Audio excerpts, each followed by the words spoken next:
All right, we're back and ready for another deep dive. This time, you guys challenged us with a classic, Yeah. Dale Carnegie's How to Win Friends and Influence People. Oh, a good one. We are tackling the first disc of this audiobook. Okay. It's packed with timeless wisdom that can honestly help you in any interaction. Think of it like a cheat sheet for better relationships and smoother communication. Yeah, it's amazing how relevant this book still is after all these years. Absolutely. You know, almost a century later, people are still turning to it for guidance. Right.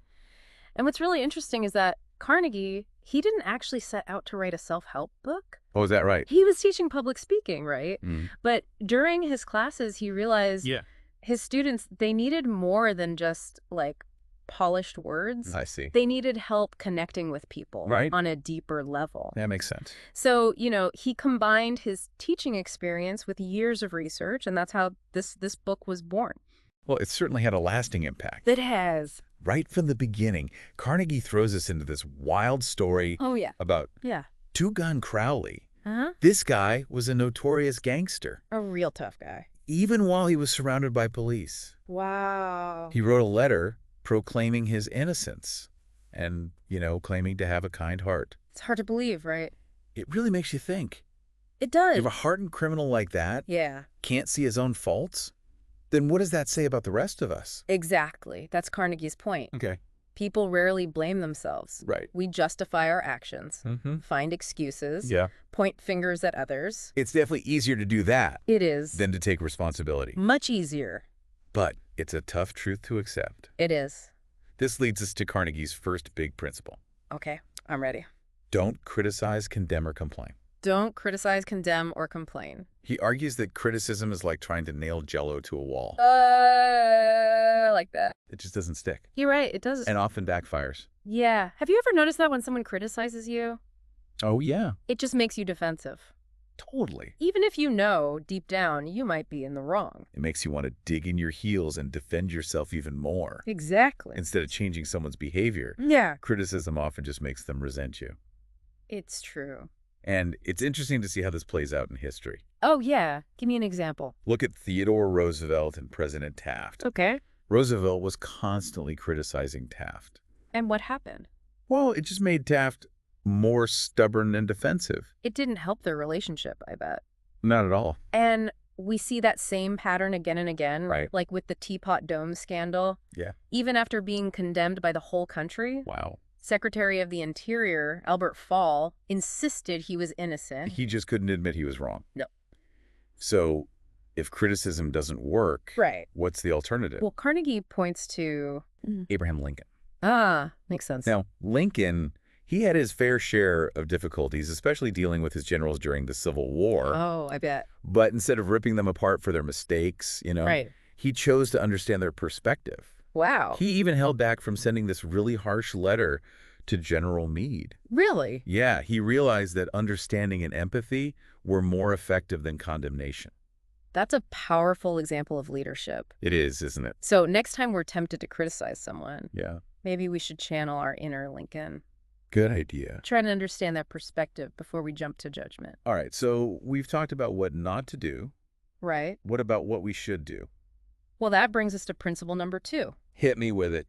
Give honest and sincere appreciation. I like that one. This one really resonated with me. Yeah? Carnegie tells the story about Charles Schwab, Okay. president of Bethlehem Steel, Big job.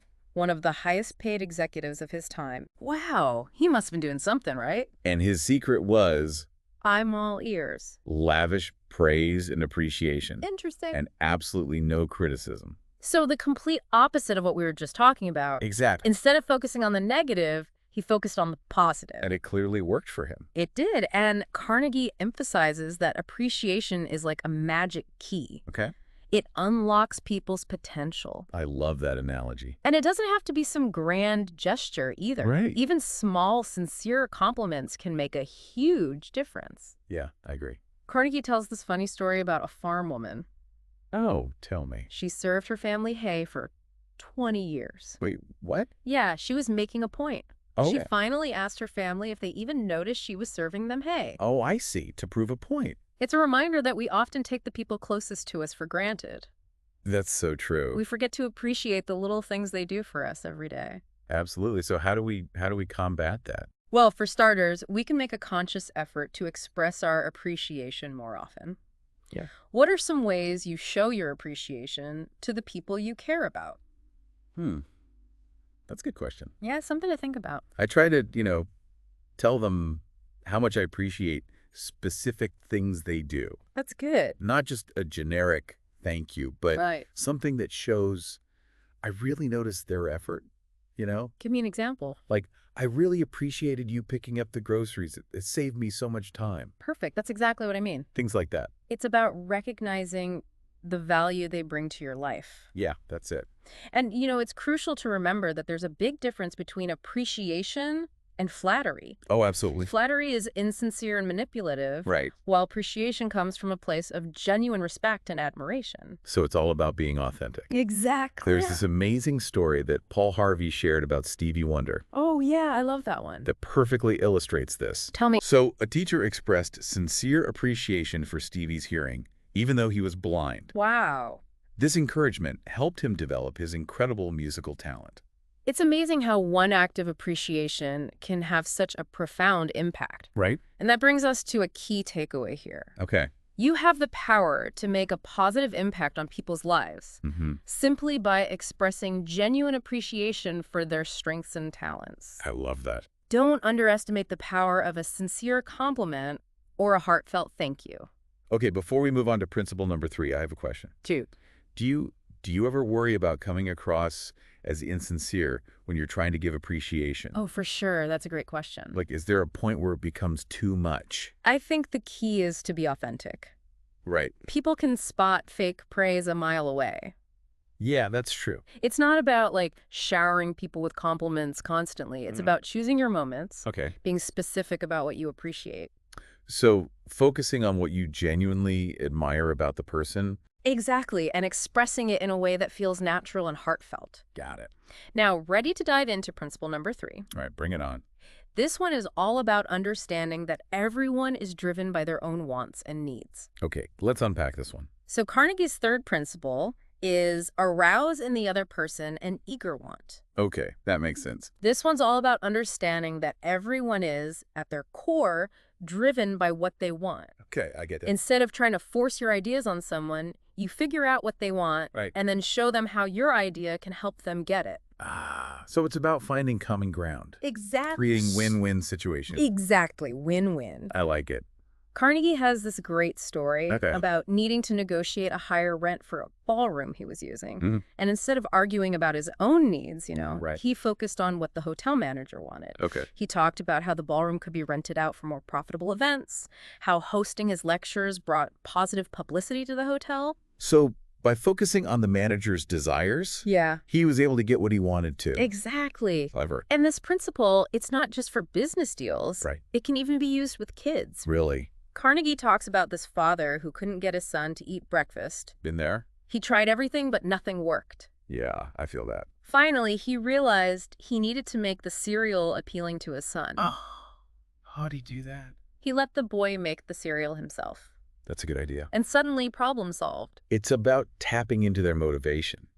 Whether it's a desire for recognition, a sense of accomplishment, Yeah. or even just the fun of doing something themselves. Exactly. You got it. And sometimes it doesn't have to be that complicated. Right. Remember that story about Carnegie getting his nephews to write to their mother Oh, yeah, that's a good one. by mentioning that he forgot to enclose the $5 bills he was sending them? He knew what they wanted. He did. He tapped into their desire for money. It worked like a charm. It did. This principle can be applied in so many areas of life. Oh, absolutely. It's like a secret weapon for getting people on board with your ideas. It can be, but you got to remember, it's not about tricking people. Right. It's about understanding their motivations and framing your request in a way that benefits both of you. So we've covered a lot of ground here. We have. We've talked about the importance of avoiding criticism, giving genuine appreciation, and understanding what the other person wants. Those are big ones. But I feel like we've only scratched the surface of this idea of appreciation. Oh, yeah. It seems like such a powerful concept. It is. Carnegie actually spends a good chunk of the book diving deeper into the significance of appreciation. He does. He argues that wanting to feel important is one of the strongest driving forces in human nature. Makes sense. Everyone wants to feel valued and appreciated. It's a basic human need. And he backs it up with some interesting examples. Oh, yeah, like what? Think about how even someone like George Washington wanted to be addressed as His Mightiness, the President of the United States. Wow. And Columbus, he was obsessed with titles too. Oh, I bet. Wanted to be known as Admiral of the Ocean Sea and Viceroy of India. Those are some pretty grand titles. They are, aren't they? It's fascinating how even these incredibly powerful figures still craved recognition and validation. They wanted to feel important. Everyone does. It's a reminder that this desire for importance is universal. It really is. It's what drives people to achieve great things. Yeah, But it can also lead to destructive behaviors if it's not channeled properly. that's true. Carnegie even mentions how some people resort to crime or develop mental illnesses Wow. just to get attention and feel important. It's a dark side to this need. It is. But the good news is that we can use this knowledge to make a positive difference. How so? By genuinely appreciating others, Right. we can help them feel valued and fulfilled. So instead of tearing people down or manipulating them, Yeah. we can actually help them feel good about themselves It is. and achieve their potential. It all comes back to that key difference between appreciation and flattery. Flattery is shallow, Yeah. self-serving. Mm-hmm. Appreciation, on the other hand, is genuine. Okay. It focuses on the other person's strengths and accomplishments. Carnegie even quotes Emerson, Okay. saying, "You can never say anything but what you are." Oh, that's a good one. So if you don't actually believe in what you're saying, people will see right through it. You can't fake it. You can't. He tells this great story about a man whose wife asked him to list 6 things he would like to change about her. Oh. And instead of criticizing her, he sent her 6 red roses with a note that said, "I can't think of 6 things I would like to change about you. I love you the way you are."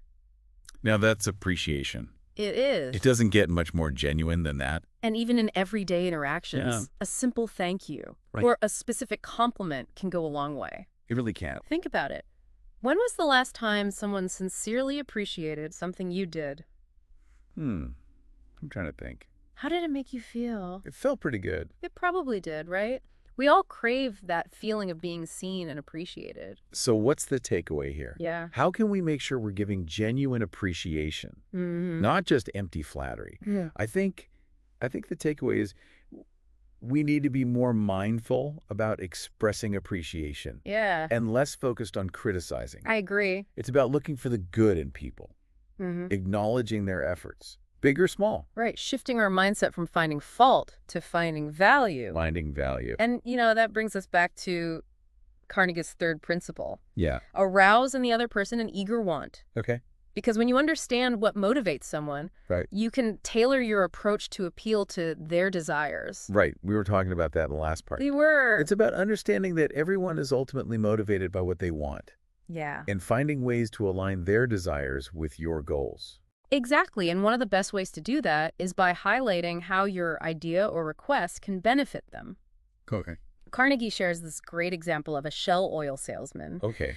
who was having trouble convincing a gas station manager to clean up his rundown station. Oh, I can imagine. Instead of lecturing him, he took a different approach. What did he do? He invited the manager to visit a brand new, state-of-the-art Shell station. Oh, so he could see the difference. Exactly. The manager saw how much more successful and appealing that clean, modern station was, Yeah. and that motivated him to take action. So he saw how much better it could be. He saw the potential benefits for himself. Hmm. Increased business, a better reputation, Yeah. maybe even a sense of pride in his work. Right. And that's what sparked his desire to improve his own station.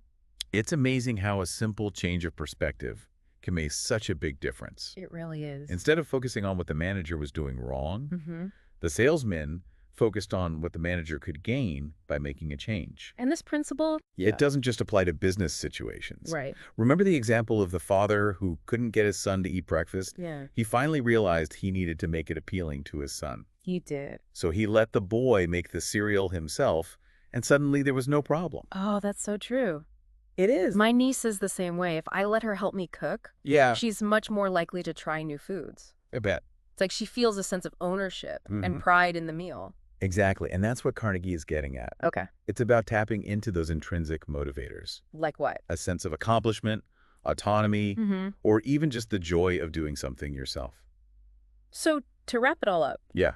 Carnegie's 3 principles are: don't criticize, condemn, or complain. Number 1. Give honest and sincere appreciation. Number 2. And arouse in the other person an eager want. Number 3. Simple but powerful, right? They really are. They offer profound insights into human nature and how to build better relationships. I'm already thinking about how I can apply these principles in my own life. Me too. Being more mindful about giving appreciation. Yeah. Thinking about things from the other person's perspective. It's a good practice. And focusing on what they want to achieve. And remember, this isn't about manipulation. Right. It's about creating win-win situations where both parties benefit. That's a really important point. It is. It's not about getting your way at all costs. Right. It's about finding solutions that work for everyone involved. Exactly. Carnegie leaves us with a final thought to consider. Huh. If people are driven by a deep desire to feel important, Yeah. how can you genuinely help others feel valued in your interactions today? That's a great question to ponder. It is. It's a challenge to be more mindful, more empathetic, and more focused on building others up. And if you want to dive even deeper into these principles, Right? explore more of Carnegie's fascinating stories and insights. Yes. We highly recommend checking out the full audiobook of How to Win Friends and Influence People. You won't regret it. You won't! Thanks for joining us on this deep dive into the world of human relations. It's been a pleasure. Until next time.